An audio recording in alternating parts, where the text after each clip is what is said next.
Once upon a time, if you peered through a palace window on a day so snowy the whole world looked like a powdered sugar cake, you'd see a queen sewing by the light of a winter sun.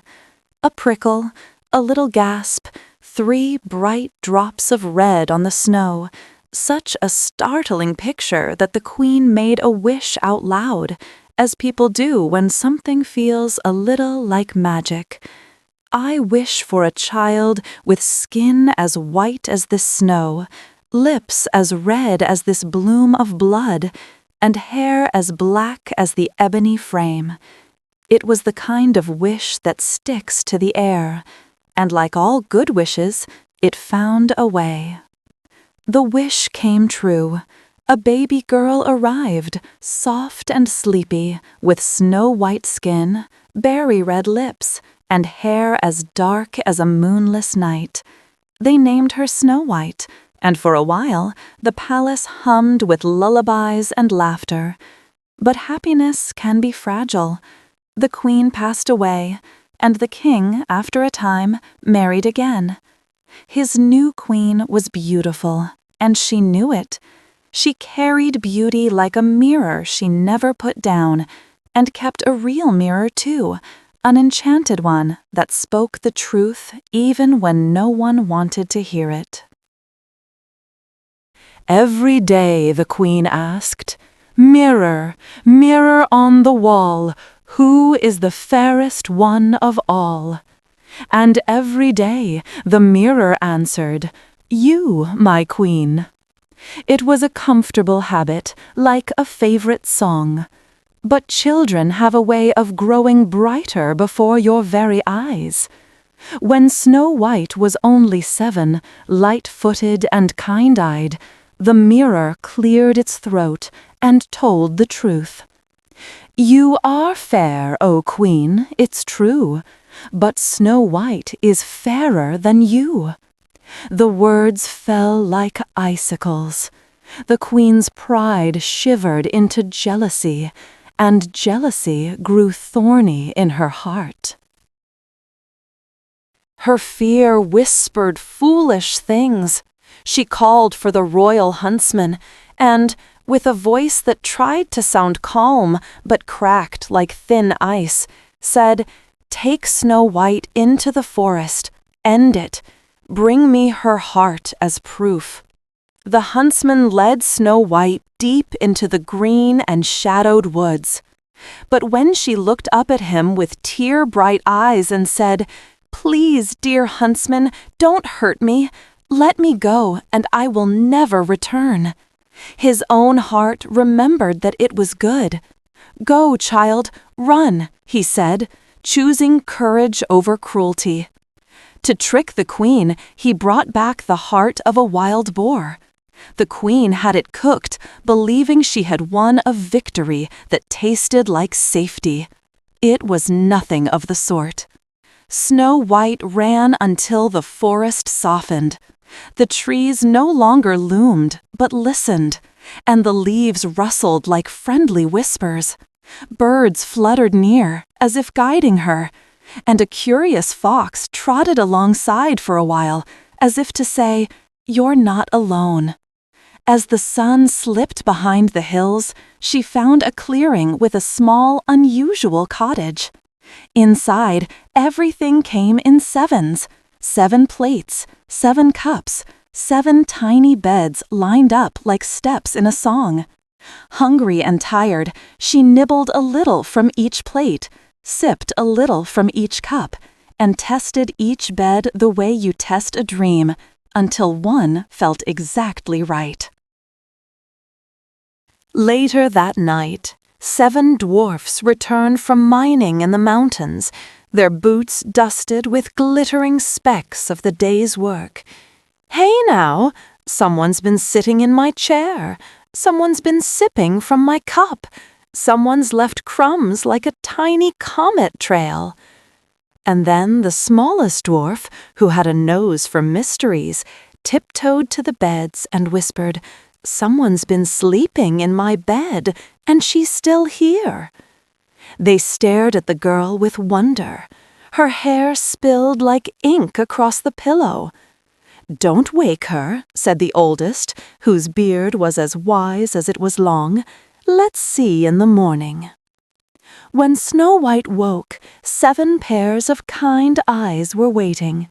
"Who are you?" they asked gently.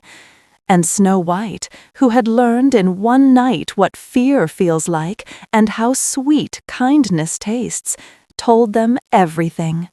She spoke of the mirror that tells the truth, the queen who feared it, the huntsman who chose mercy, and the forest that had cradled her when she was afraid. The dwarfs listened, then made an offer that felt like a promise. "Stay with us. Keep our home tidy. Cook, clean, sew, and wash, and we will keep you safe." Snow White agreed, not because she needed saving, but because safety shared is stronger than safety alone. They warned her every morning before they left for work. "Be careful, let no one in. Your stepmother will learn you're alive." And of course, the mirror told the queen, "You are fair, O queen, it's true. But Snow White, beyond the hills with 7 dwarfs, is fairer still." The queen's jealousy flared like a match. "I will not be thwarted," she hissed, and she wrapped herself in a disguise, a bent little peddler woman with lovely laces and pretty ribbons. She knocked on the dwarf's door and sang out, "Lovely laces, bright ribbons." Snow White peeped from the window, remembering the warning. "What are you selling?" she asked. "Only something as pretty as you are, dear," said the peddler, and with busy, crooked fingers she laced the ribbons so tight they stole Snow White's breath. Down she went like a candle in a gust. When the dwarfs came home, they found her, loosened the laces in a hurry, and the air rushed back like a second chance.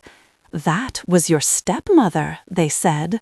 "Promise you won't open the door again." Snow White touched her throat, nodded, and promised. The next morning, the mirror delivered its unwelcome truth again. The queen stomped her slipper. "I will not be thwarted."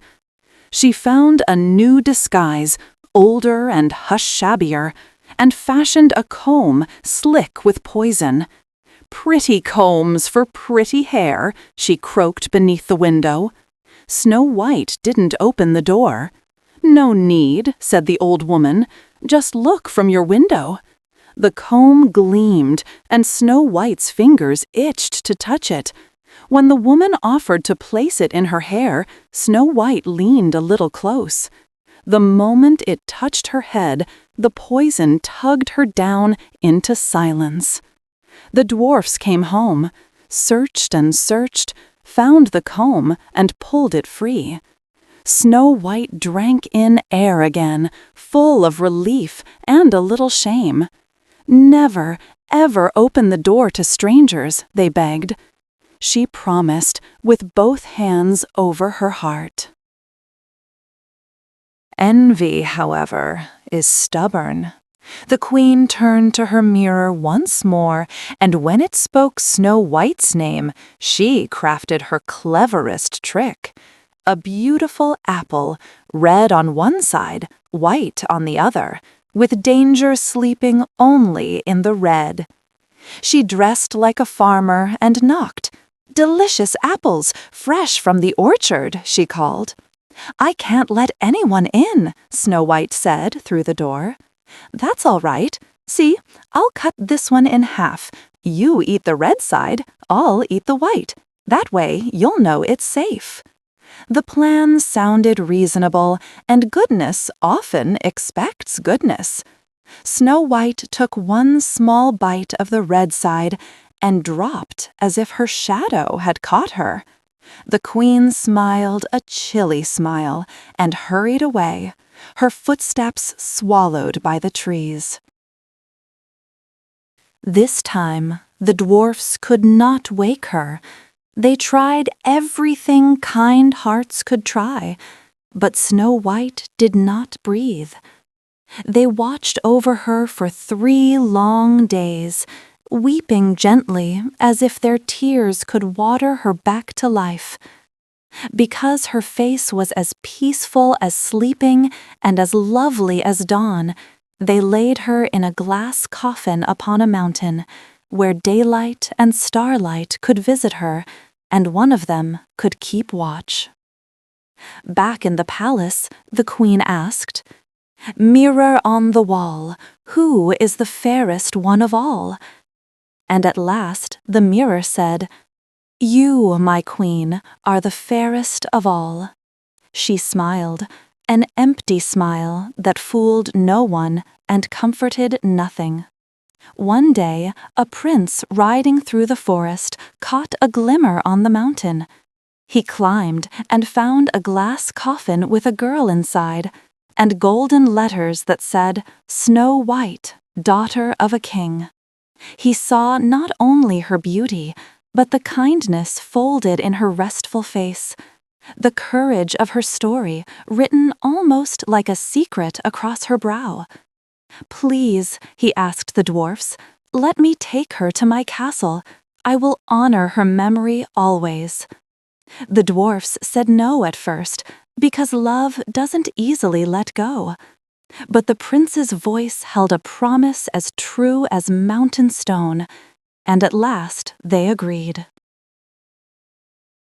As the prince's servants lifted the coffin, they stumbled on a root, and the jolt nudged the trapped piece of apple from Snow White's throat. She drew a breath that had been waiting for her, and her eyes fluttered open to a world that loved her. "Where am I?" she whispered. "Safe," said the prince, smiling like a sunrise. "Safe," said the dwarfs, crying and laughing all at once. The prince asked, "Come with me to my castle. Will you be my queen?" Snow White looked around, at the dwarfs who had become her family, at the sky she had watched even while sleeping, at the prince who had asked rather than claimed. "Yes," she said, with a smile that chose the future on purpose. A grand wedding bloomed like spring. The dwarfs arrived in their best coats, and the tables groaned with pies and sugared plums. The queen, still certain her victory had sealed the world in her favor, stood before her mirror one last time. "Mirror, mirror on the wall, who is the fairest one of all?" The mirror shimmered, then spoke with the gentlest kind of honesty. "You, my queen, are fair, it's true, but the new queen is fairer than you." Fear fluttered in the queen's chest, but she had to see this so-called new queen with her own eyes. At the feast, instead of a cruel punishment, the court had prepared a wiser thing, a pair of silver dancing shoes enchanted with truth. Anyone who wore them and spoke with envy would find their steps turn clumsy and hot, and anyone who told the truth from the heart would find the shoes cool and light as feathers. The queen laughed and slipped them on, ready to dazzle. But when she tried to boast, the shoes grew heavy. When she lied, they grew warmer. She stumbled, blushing, and the hall went quiet. Snow White rose, not with triumph, but with tenderness. "Stepmother," she said, "I wish you peace. Envy burns, kindness cools." The queen, startled by forgiveness, whispered at last, "I was wrong. I was afraid." And as soon as she spoke the truth, the shoes cooled. She left the castle, not banished, but choosing the quiet she needed to learn a different sort of beauty. Snow White and the prince ruled with kindness and joy, choosing fairness over fear. She never forgot the dwarfs who had saved her, and their visits filled the castle with laughter and 7 sets of muddy boots the servants adored to grumble about. And they all lived happily ever after, the kind of happiness that doesn't mean easy, but does mean true. What do we learn when we follow Snow White through winter, forest, and home again? That beauty without kindness breaks easily, while kindness shines through any mirror. That courage sometimes looks like saying no, and sometimes like trusting friends who warn you for your good. That mistakes can be mended with listening and learning. That jealousy shrinks a heart, but truth and forgiveness help it grow again. And that chosen family, people who keep watch when the night is long, can change the ending. If you're holding a hard feeling today, remember Snow White's promise to be careful, her dwarf's steadfast care, the huntsman's brave refusal to do harm, and the prince's gentle asking. Remember the queen's lesson, too. It's never too late to tell the truth and step into lighter shoes. You are more than what any mirror says. You are what you choose, again and again. Kindness, courage, and the faith that love will find you, even on a mountain under glass. If this story warmed your heart, please like, share, and subscribe so more friends can find their way to our next tale. Thank you for listening and for believing in a little everyday magic. This video is for entertainment and storytelling purposes only and is not a substitute for professional advice.